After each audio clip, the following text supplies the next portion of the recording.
Caso o Neymar realmente seja convocado, acho que é um jogador que pode somar muito nesses amistosos contra a França e Croácia. Primeiro, eu vou contextualizar para o nosso time, para a nossa seleção, para depois pensarmos na França e na Croácia.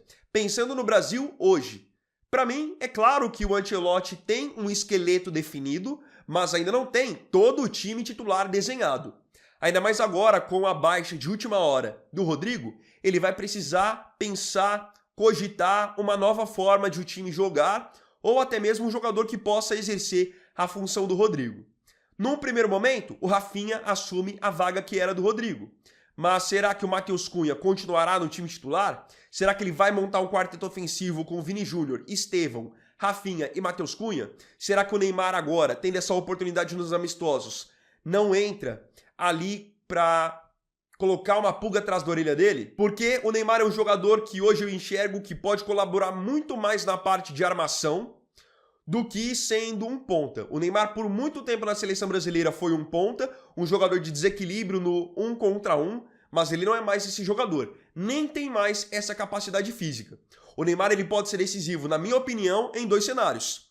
Armando, porque na seleção brasileira você tem jogadores extremamente qualificados, então o Neymar vai conseguir colocar esses caras na cara do gol e eles vão fazer gols. Casos de Rafinha, de Vini Júnior, de Estevão, porque são jogadores rápidos e inteligentes. Eles vão se posicionar, vão dar o gato, o Neymar vai colocá-los na cara do gol.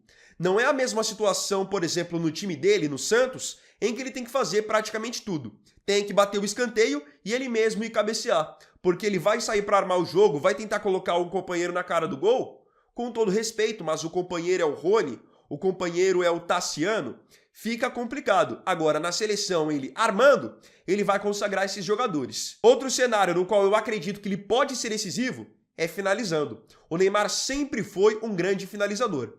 E os gols que ele fez na semana passada contra o Vasco são provas disso. O Neymar, se ele estiver ali de frente para o gol, próximo da área, ele vai fazer gol. Seja de perna direita, de perna esquerda, porque ele sabe fazer o gol sem força, tirando do goleiro mesmo. Ele tem muita qualidade nisso.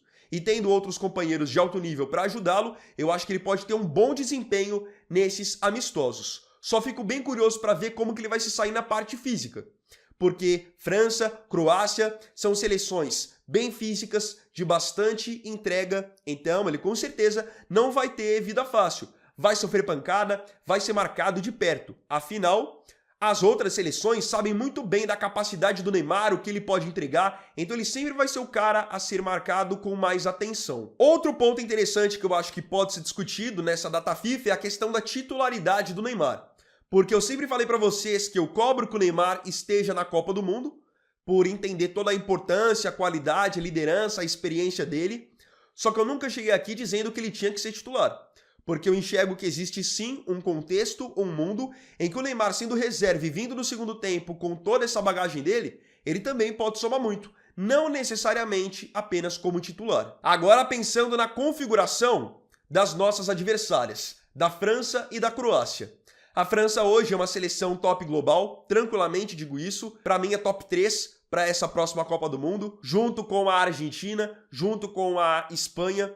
A França ela tem um elenco muito recheado, eu vejo bons jogadores em todas as posições. Sem contar que é uma base sólida. A seleção da França foi campeã do mundo em 18, foi vice em 2022, então é um teste de fogo, um teste de primeiro nível mesmo para a seleção brasileira.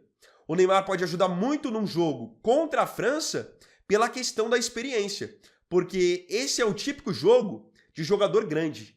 Jogo contra a França é jogo contra Kylian Mbappé, contra Dembélé, contra Cherki, contra Tchouaméni, Camavinga, contra Saliba, contra Upamecano, contra jogadores dos principais times da Europa.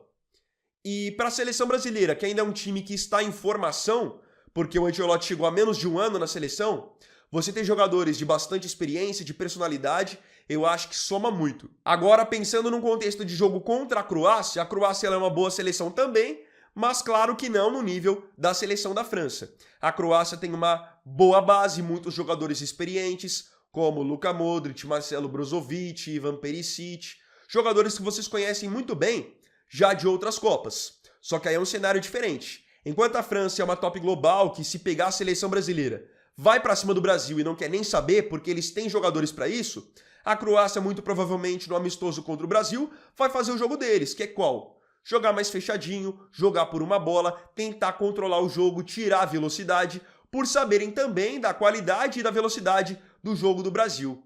E nisso o Neymar pode acabar contribuindo bastante, porque é um jogador que consegue quebrar linhas, achar espaços, seja com dribles curtos ou com passes diferenciados. Então, você colocar o Neymar nessas duas partidas, eu acho que pode ser uma boa e um ótimo teste para a gente ver como que ele pode se sair na Copa do Mundo. Porque, na minha opinião, o Brasil não precisa do Neymar para ganhar da Escócia. Agora, conforme as coisas forem funilando e você chega nas fases finais, onde você pega Holanda, pega Alemanha, pega Espanha, Inglaterra, aí sim é um jogador que, até pelo peso dele, tem tudo para ser extremamente útil.